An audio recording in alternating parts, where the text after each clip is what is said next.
Fast Asleep with Gina Marie. Hey, if you're in the mood for a classic short story, awkwardly read to you with AI, you have come to the wrong place. At Fast Asleep, there's no way we're going to do that. Nope. We, as one of our very dear listeners just put it to us, quote, lovingly and reverently, unquote, interpret these very distinctive stories in tribute to their masterful authors, and we, of course, do it for you. Hi, I'm Gina. Marie and Engineer Bob, oh my goodness, especially Bob. They are actually at this very moment tearing their hair out quite a bit over sponsor breaks. I'm probably not supposed to talk about this, but certain platforms pay absolutely no attention to your requested placements. And Bob wants you to know he will prevail. Well, let's stay tuned to hear how that one turns out, shall we? In the meantime, we thank you for your patience. Now, last week we brought you the very first half of an epic thriller, and the conclusion of that thriller is ready for you today. This story thrilled Alfred Hitchcock so much that he filmed it very famously, and he retitled it as Rear Window. And the author of this suspenseful tale is Cornell Woolrich. Now, if you haven't heard the first half of this story, please stop right now and listen to it. It's episode 337, and you'll learn a little bit about the author. It has been a whole week, so here's a quick little catch-up. We have met Hal Jeffries. He's a man confined to his New York City apartment. He's in a leg cast and very helpfully aided by his assistant, Sam. Very helpfully. Poor bored Hal observes a neighboring husband's very suspicious behavior through his rear window. When the neighbor's wife goes missing, Hal reports it to his friend, a homicide detective, who investigates the situation pretty thoroughly and completely dismisses Hal's concerns. Oh, Hal, he is so determined. He baits the husband to ascertain if a murder has been committed. Oh, this is such an exciting story. Published in 1942. Tuck in, everybody, for the conclusion of It Had to Be Murder.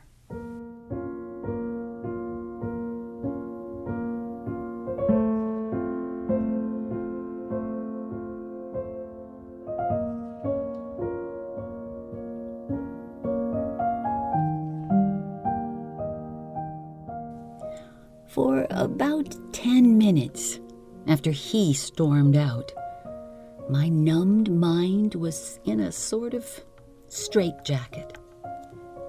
And then it started to wriggle its way free. The hell with the police. I can't prove it to them, maybe, but I can prove it to myself, one way or the other, once and for all. Either I'm wrong or I'm right. Now he, over there, he's got his armor on against them, but his back is naked and unprotected against me. I called Sam in. Hey, whatever became of that spyglass we used to have when we were bumming around on that cabin cruiser that season? He found it someplace downstairs and came in with it, blowing on it and rubbing it along his sleeve. I let it lie idle in my lap first. I took a piece of paper and a pencil, and I wrote 6 words on it. What have you done with her? I sealed it in an envelope and left the envelope blank. I said to Sam, now, here's what I want you to do. I want you to be slick about it. You take this, you go in that building, 525.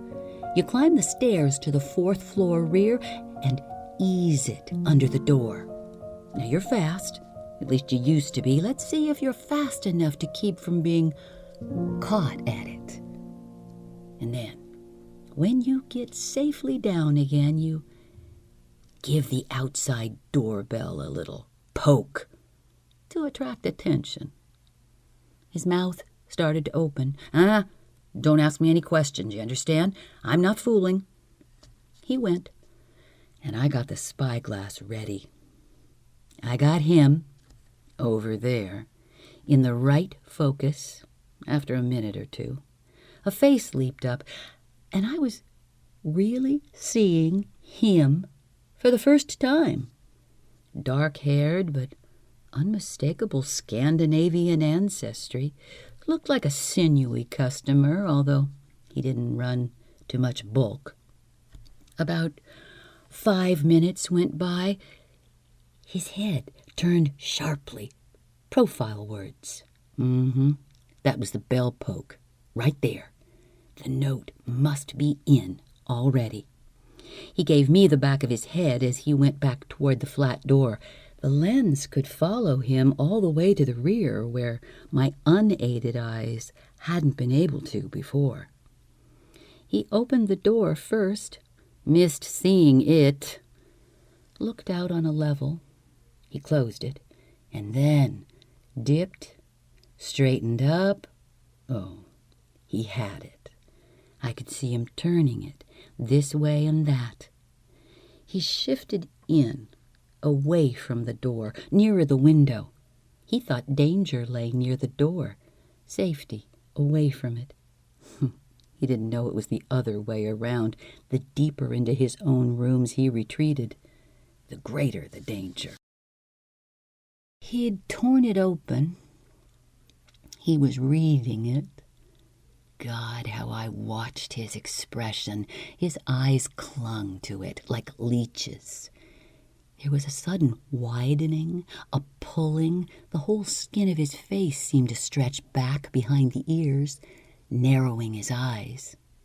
Shock. Panic. His hand pushed out and found the wall, and he braced himself with it. Then he went back toward the door again, slowly. I could see him creeping up on it, stalking it as though it were something alive. He opened it so slenderly you couldn't see it at all. Peered fearfully through the crack, and then he closed it, and he came back zigzag, off balance from sheer reflex, dismay. He toppled into a chair, snatched up a drink, out of the bottle neck itself this time.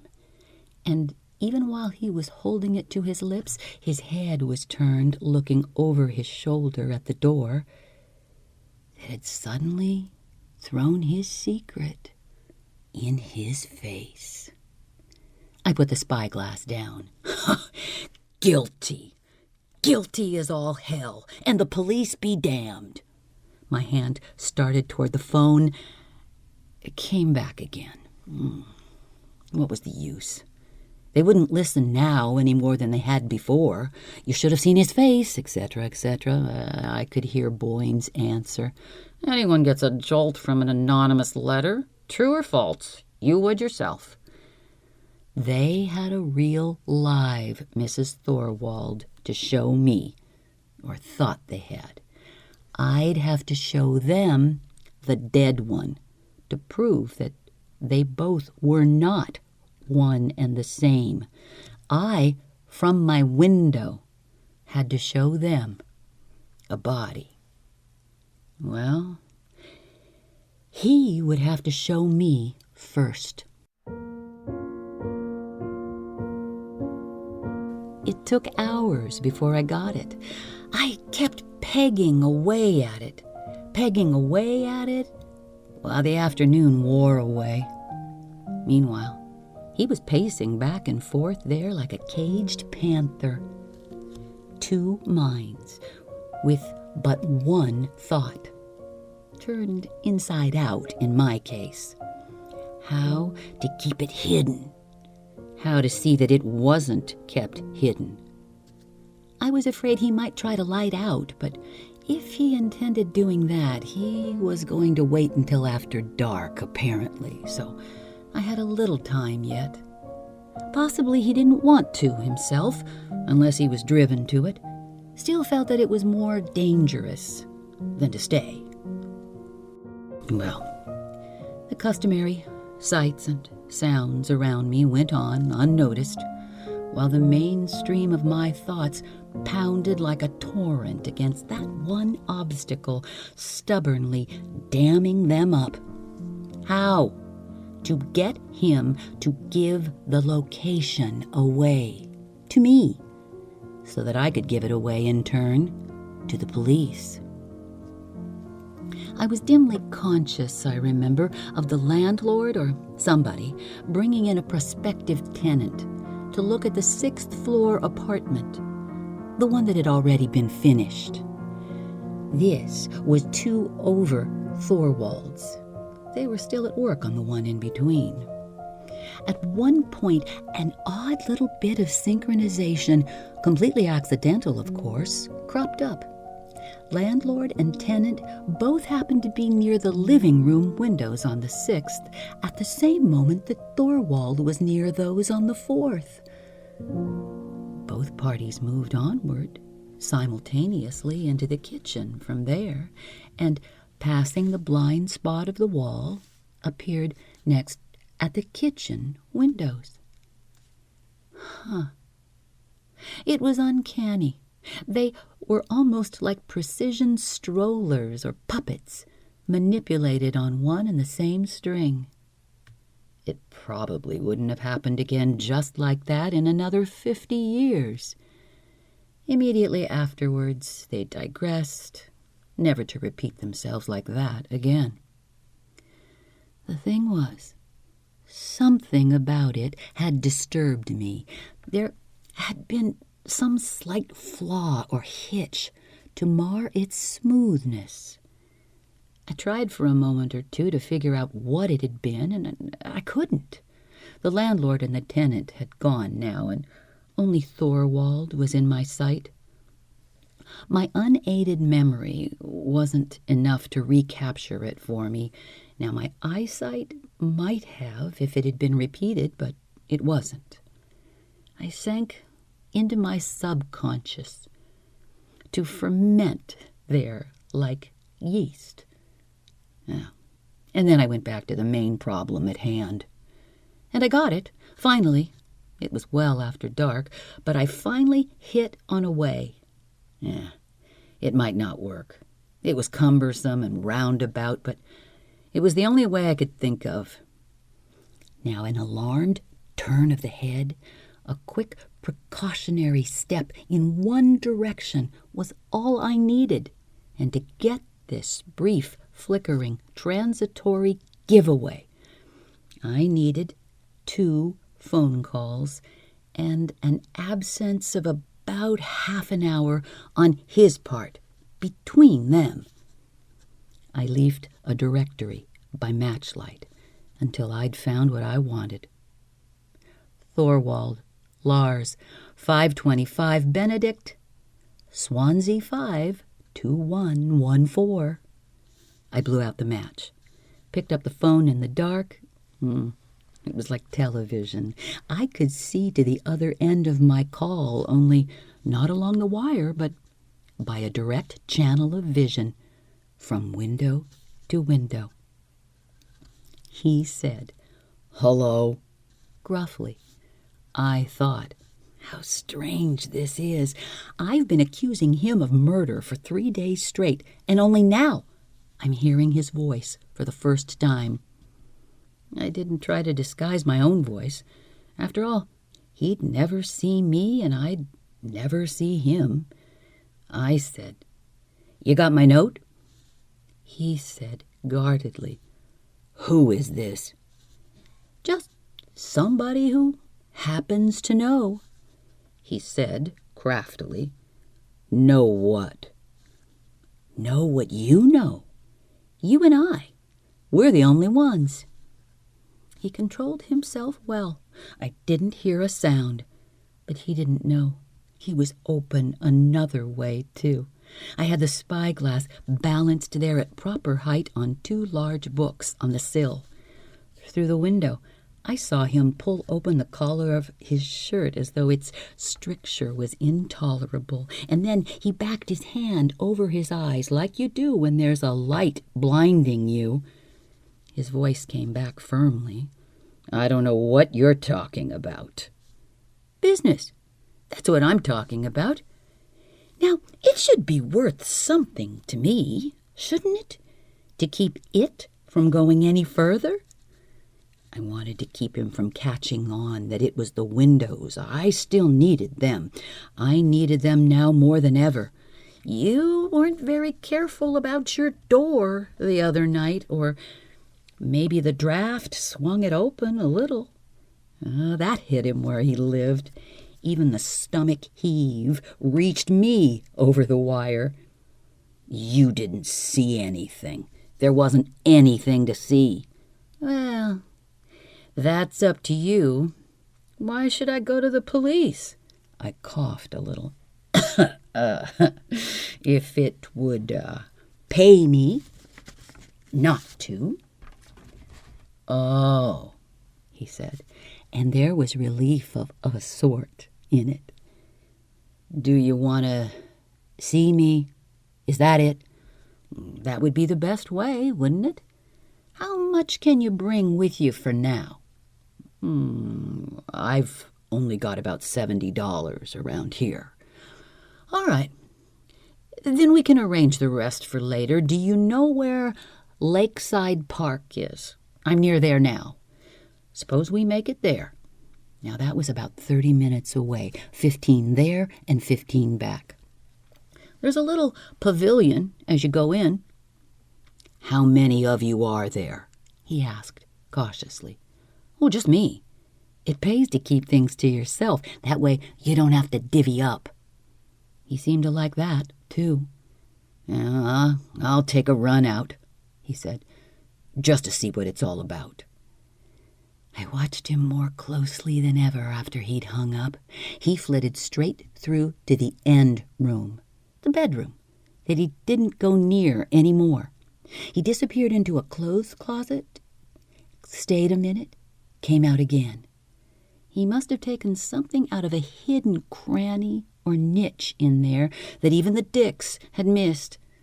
I could tell by the piston-like motion of his hand just before it disappeared into his coat what it was. A gun. It's a good thing, I thought.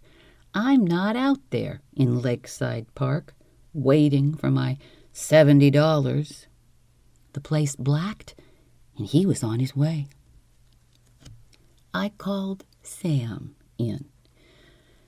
"Now, I want you to do something for me that's a little risky. In fact, it's damn risky. You might break a leg, or you might get shot, or you might even get pinched. Now, we've been together 10 years, and I wouldn't ask you anything like that if I could do it myself, but I can't, and it's got to be done." Then I told him. "Go out the back way, cross the backyard fences, and see if you can get into that 4th floor flat, up the fire escape. He's left one of the windows down a little from the top."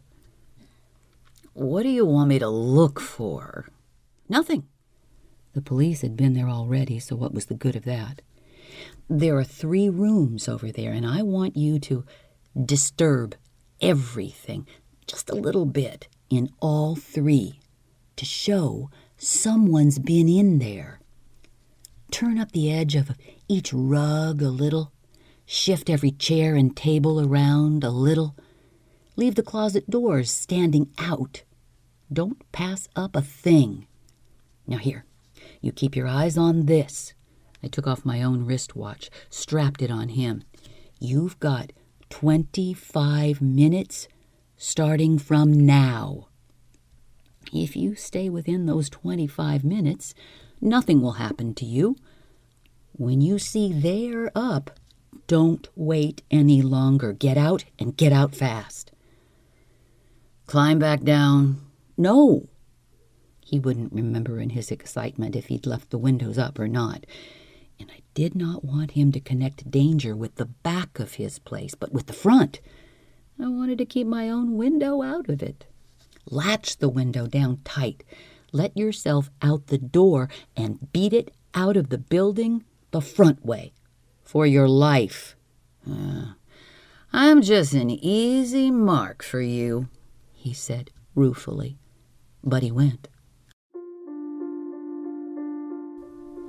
He came out through our own basement door below me and scrambled over the fences. If anyone had challenged him from one of the surrounding windows, I was going to backstop for him, explain I'd sent him down to look for something. But no one did. He made it pretty good for anyone his age. He isn't so young anymore. Even the fire escape backing the flat, which was drawn up short, he managed to contact by standing up on something. He got in, lit the light, looked over at me. I motioned him to go ahead, not weaken. I watched him at it. There wasn't any way I could protect him now that he was in there. Even Thorwald would be within his rights in shooting him down. This was break and entry. I had to stay in back behind the scenes, like I had been all along. I couldn't get out in front of him as a lookout and shield him. Even the Dicks had had a lookout posted. He must have been tense doing it. I was twice as tense watching him do it. The 25 minutes, it took 50 to go by. Finally, he came over to the window, latched it fast. The lights went, and he was out. He'd made it. I blew out a bellyful of breath that was 25 minutes old. I heard him keying the street door, and when he came up, I said warningly, "Leave the light out in here, and go and build yourself a great big 2-story whiskey punch."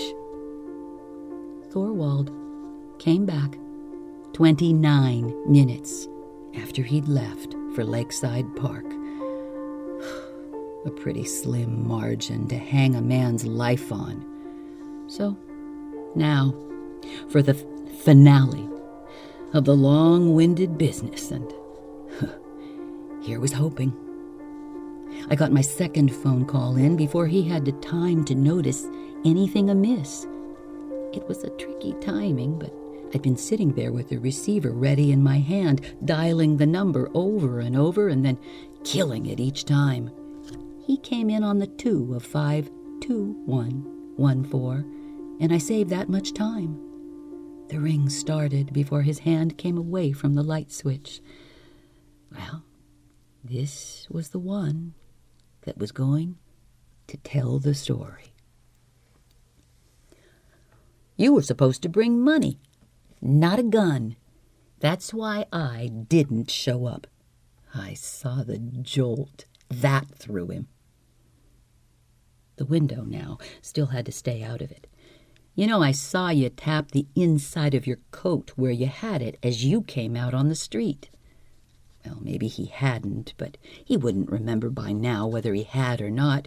And you usually do when you're packing a gun and aren't a habitual carrier.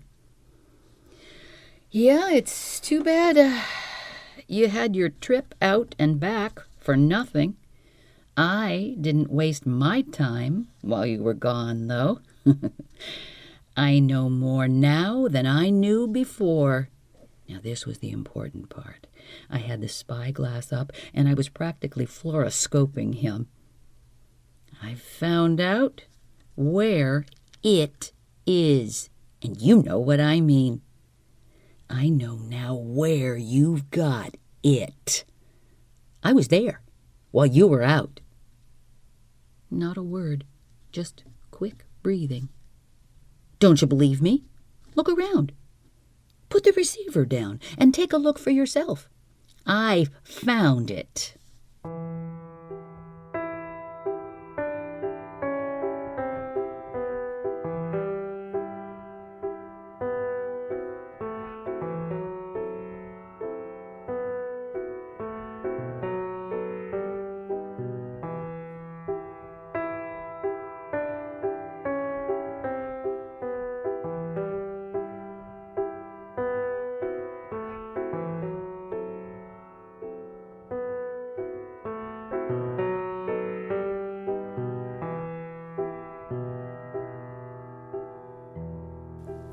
Stay with me. I'll be right back.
He put it down, moved as far as the living room entrance. He just looked around him once in a sweeping, all-embracing stare that didn't come to a head on any one fixed point. Didn't center at all. He was smiling grimly when he came back to the phone. All he said, softly and with malignant satisfaction, was, "You're a liar." Then I saw him lay the receiver down and take his hand off it. I hung up at my end. The test had failed, and yet it hadn't. He hadn't given the location away as I'd hoped he would, and yet that "you're a liar" was a tacit admission that it was there, to be found, somewhere around him, somewhere on those premises, in such a good place that he didn't have to worry about it. He didn't have to look to make sure. So there was a kind of sterile victory in my defeat, but it wasn't worth a damn to me. He was standing there with his back to me, and I couldn't see what he was doing. I knew the phone was somewhere in front of him, but I thought he was just standing there pensive behind it. His head was slightly lowered, that was all. I'd hung up at my end. I didn't even see his elbow move, and if his index finger did, I couldn't see it. He stood like that a moment or two, and then, finally, he moved aside. The lights went out over there. I lost him. He was careful not even to strike matches, like he sometimes did in the dark. My mind, no longer distracted by having him to look at, I turned, trying to recapture something else, that troublesome little hitch in synchronization that occurred this afternoon when the renting agent and he both simultaneously moved from one window to the next. The closest I could get was this. It was like when you're looking at someone through a pane of imperfect glass, and a flaw in the glass distorts the symmetry of the reflected image for a second, until it's gone past that point. Yet, no, that wouldn't do. That was not it. The windows had been open, and there'd been no glass between, and I hadn't been using the lens at the time. My phone rang. Boyne, I supposed. Well, it wouldn't be anyone else at this hour. Maybe, after reflecting on the way he'd jumped all over me, I said, "Hello," unguardedly, in my own normal voice. There wasn't any answer. I said, "Hello? Hello?" I kept giving away samples of my voice, but there wasn't a sound, from first to last. I hung up finally. It was still dark. Over there, I noticed. Sam looked in to check out. He was a bit thick-tongued from his restorative drink. He said something about, "All right if I go now." I half heard him. I was trying to figure out another way of trapping him over there into giving away the right spot. I motioned my consent absently. He went a little unsteadily down the stairs to the ground floor, and after a delaying moment or two, I heard the street door close after him. Poor Sam, he wasn't much used to liquor. I was left alone in the house. One chair, the limit of my freedom of movement. Suddenly, a light went on over there again, just momentarily, to go right out again afterwards. He must have needed it for something to locate, something that he had already been looking for and found he wasn't able to put his hands on readily without that light. Well, he found it, whatever it was, almost immediately, and moved back at once to put the lights out again. As he turned to do so, I saw him give a glance out the window. He didn't come to the window to do it. He just shot it out in passing. Something about it struck me as different from any of the others I'd seen him give in all the time I'd been watching him.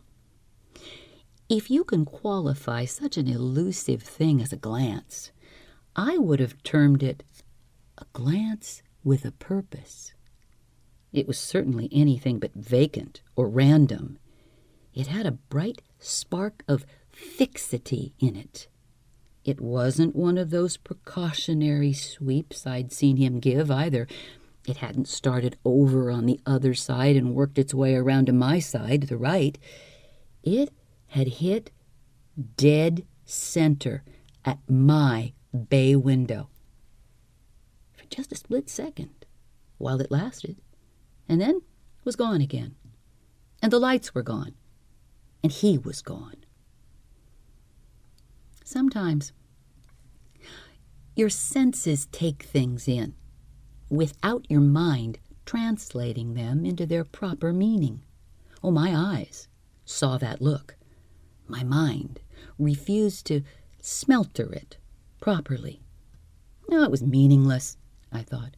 An unintentional bullseye that just happened to hit square over here as he went toward the lights on his way out. Delayed action. A wordless ring of the phone to test a voice.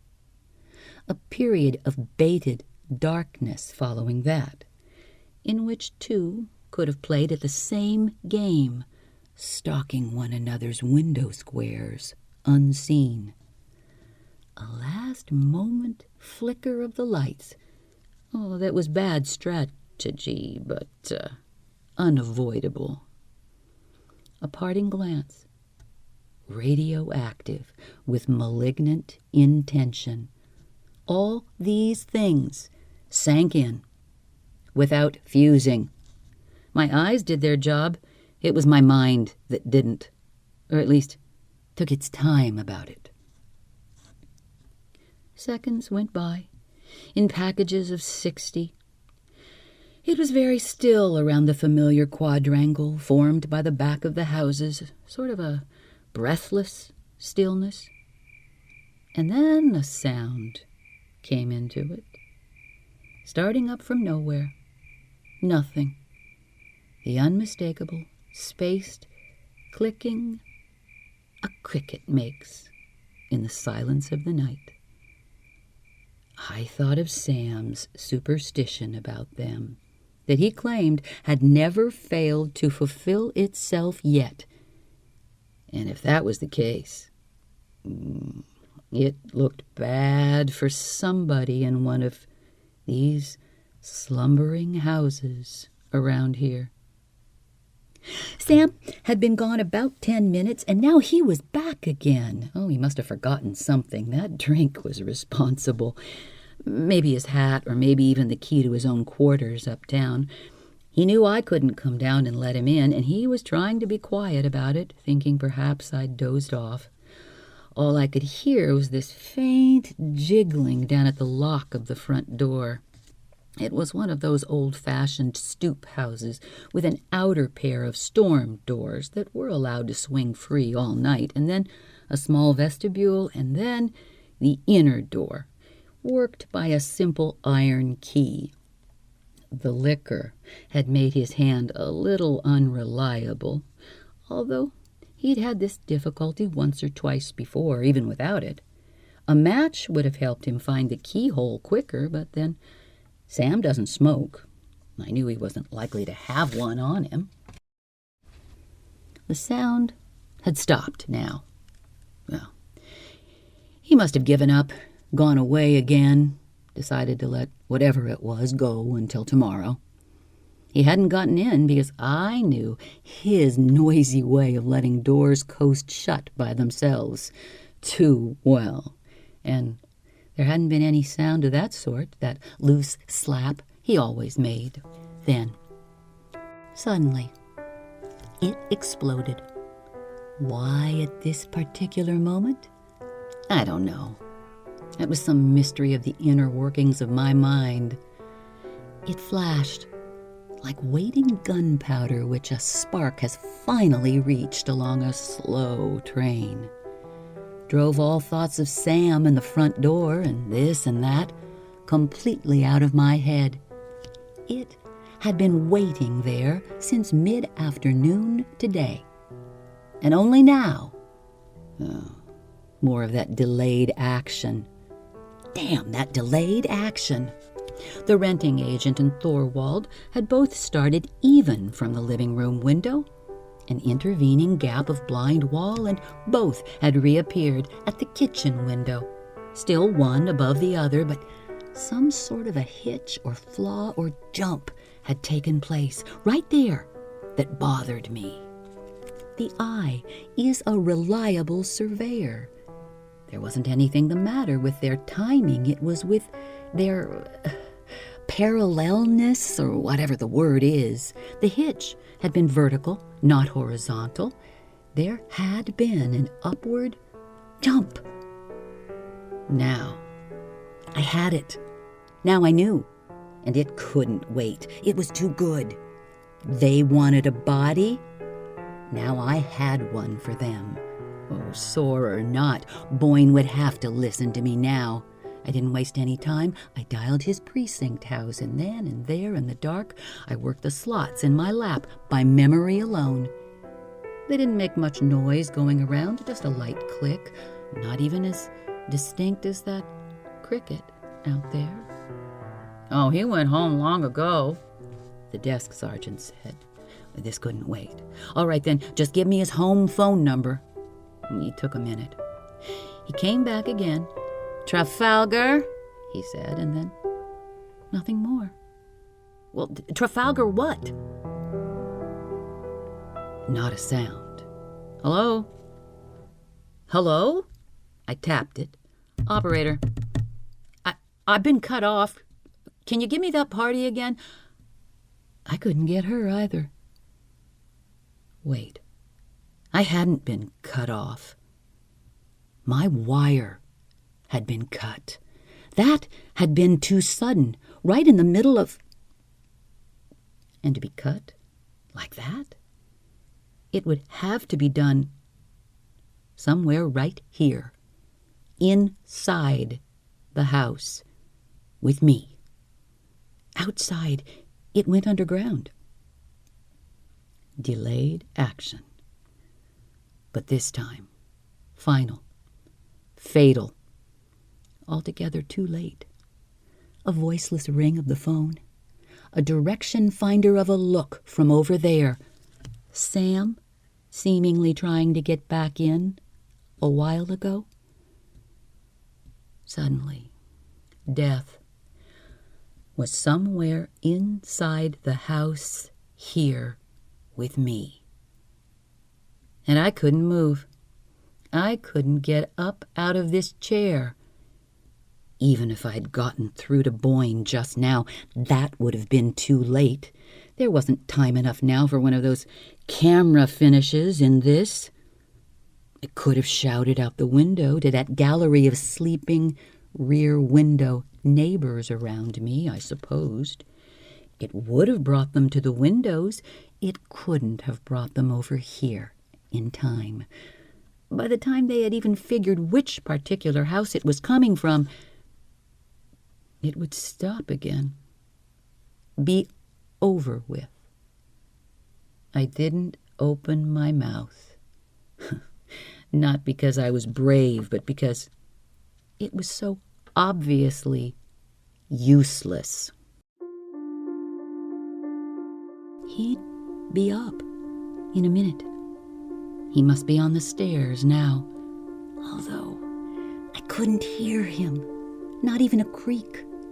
A creak would have been a relief, would have placed him. This was like being shut up in the dark with the silence of a gliding, coiling cobra somewhere around you. There wasn't a weapon in the place with me. There were books there on the wall in the dark, within reach. Me, who never read the former owner's books. There was a bust of Rousseau or Montesquieu. I'd never been able to decide which. One of those gents with flowing manes topping them. It was a monstrosity.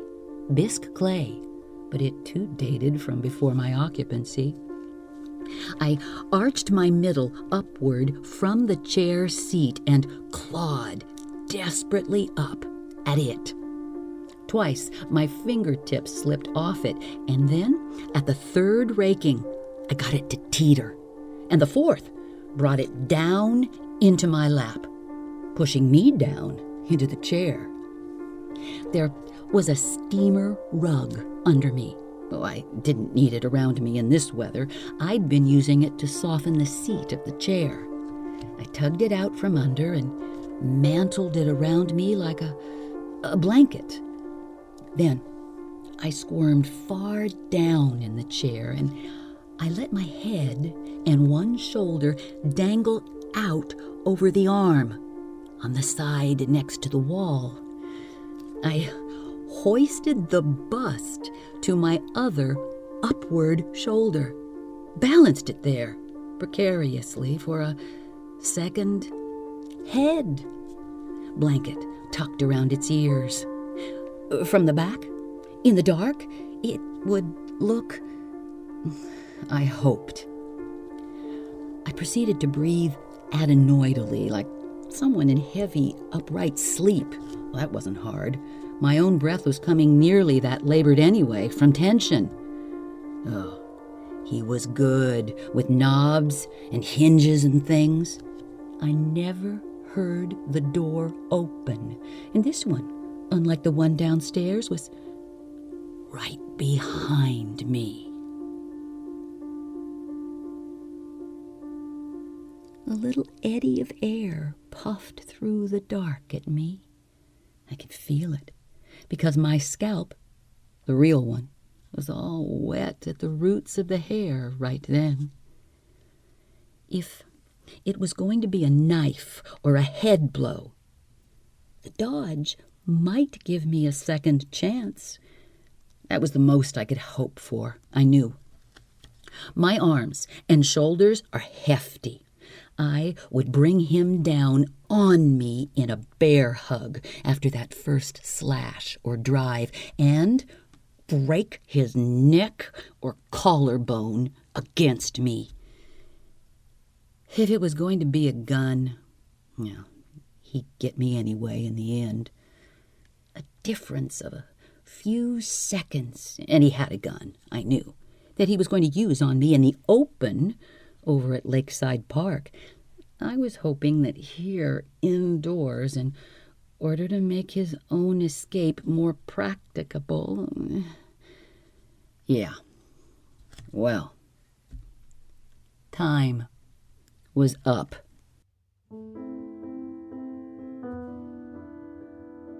The flash of the shot lit up the room for a second.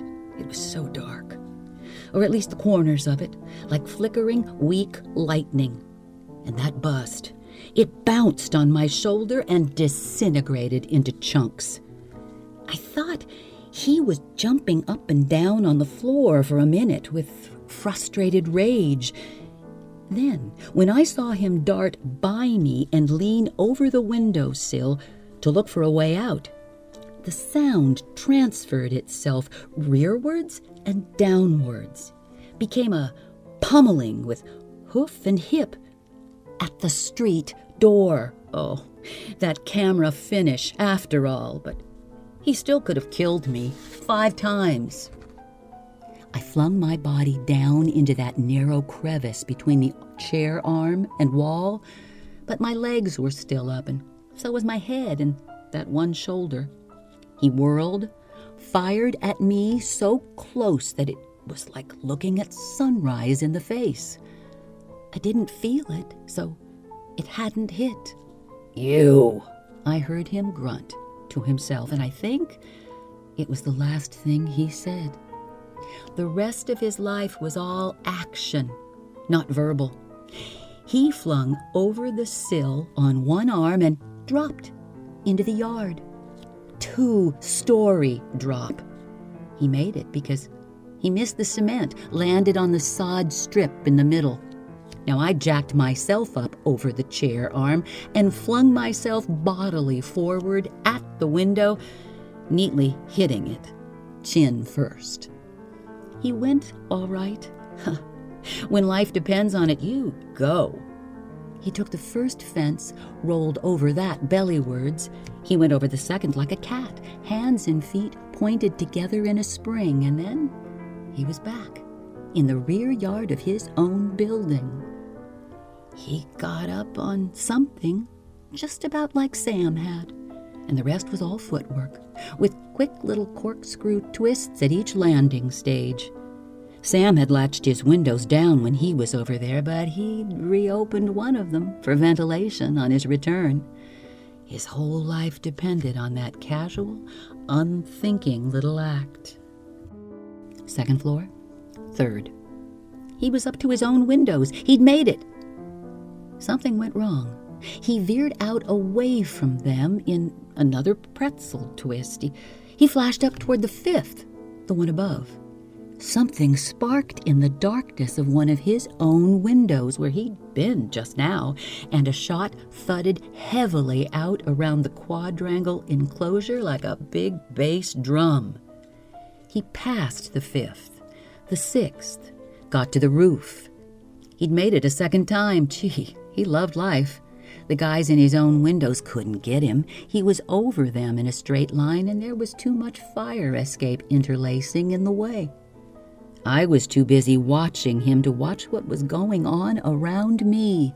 Suddenly, Boyne was next to me, sighting, and I heard him mutter, "I almost hate to do this. He's got so far to fall." He was balanced on the roof parapet up there with a star right over his head. An unlucky star. He stayed a minute too long trying to kill before he was killed. Or maybe he was killed and knew it.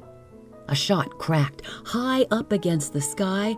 The window pane flew apart all over the 2 of us, and one of the books snapped right behind me.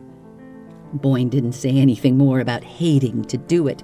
My face was pressing outward against his arm. The recoil of his elbow jarred my teeth. I blew a clearing through the smoke to watch him go. It was pretty horrible. He took a minute to show anything standing up there on the parapet, and then he let his gun go as if to say, I won't need this anymore. And then he went after it. He missed the fire escape entirely, came all the way down on the outside. He landed so far out, he hit one of the projecting planks down there, out of sight. It bounced his body up like a springboard, and then, it landed again. This time, for good. And that was all.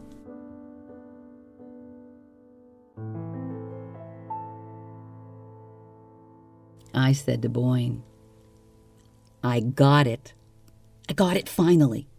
The 5th floor flat, the one over his, that they're still working on. The cement kitchen floor raised above the level of the other rooms. They wanted to comply with the fire laws and also obtain the dropped living room effect as cheaply as possible.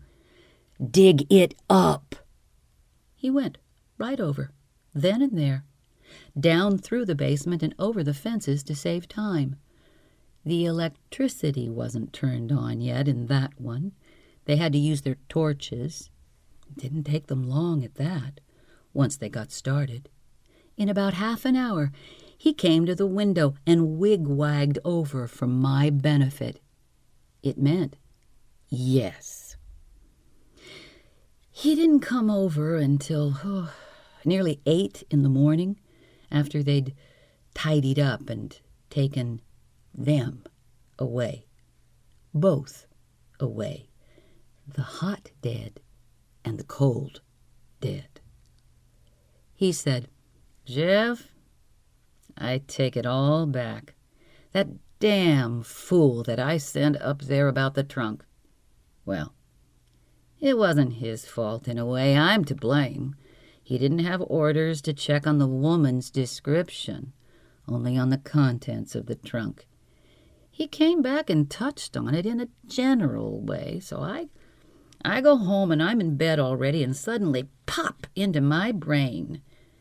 One of the tenants I questioned 2 whole days ago had given us a few details, and they didn't tally with his on several important points. Talk about being slow to catch on. Well, I've had that all the way through this damn thing, I admitted ruefully. I called it delayed action. It nearly killed me. I'm a police officer and you're not. That how you happen to shine at the right time? Sure. We came over to pick him up for questioning. So I left them planted there when we saw he wasn't in. I came on over here by myself to square it up with you while we were waiting. How did you happen to hit on that cement floor?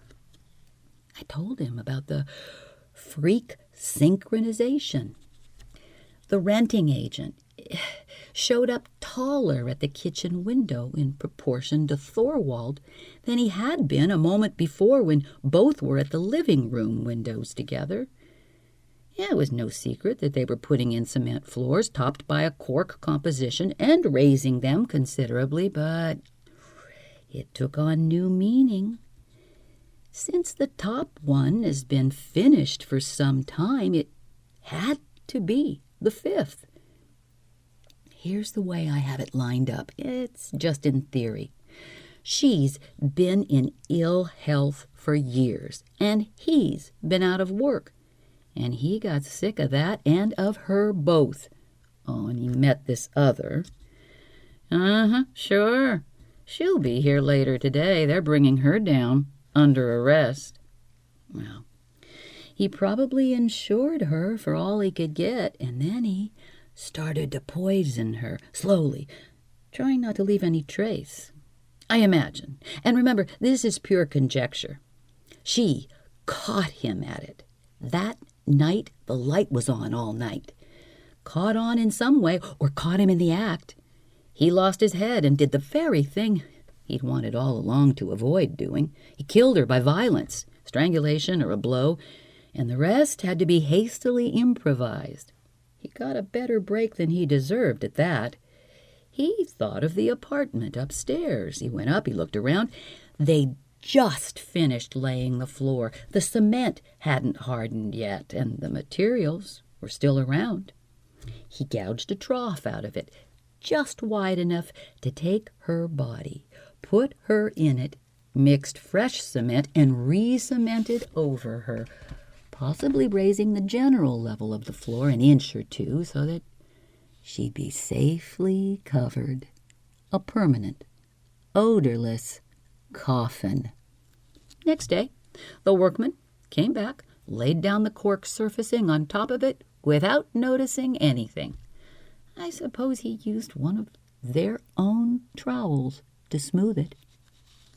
Then he sent his accessory upstate, fast, near where his wife had been several summers before, but to a different farmhouse where she wouldn't be recognized, along with the trunk keys, sent the trunk up after her, and dropped himself already used postcard into his mailbox with the year date blurred. In a week or two, she would have probably committed suicide up there as Mrs. Anna Thorwald, despondency due to ill health, written him a farewell note and left her clothes beside some body of deep water. It was risky, but they might have succeeded in collecting that insurance money at that.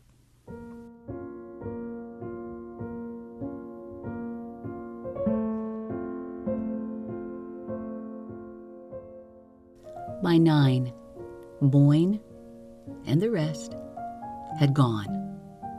I was still sitting there in the chair, too keyed up to sleep. Sam came in and said, "Here's Doc Preston." He showed up, rubbing his hands in that way he has. "Oh, I guess we can take that cast off your leg now.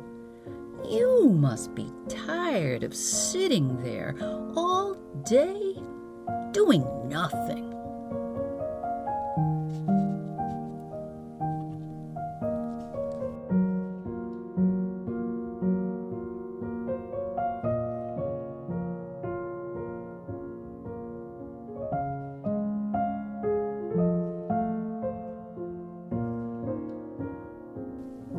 What you think about these stories is important to us. Contact us, please. Do it right here in comments, or you can email us at fastasleepwithginamarie44@gmail.com, or reach us on Instagram, Facebook, and TikTok. Your reviews, your likes, your comments, your requests, oh, and of course, those subscriptions, that's all what keep us right here for you. Thank you so much for listening. Keyword, cobra. And next week, oh, she never disappoints. Shirley Jackson. Until then, good night.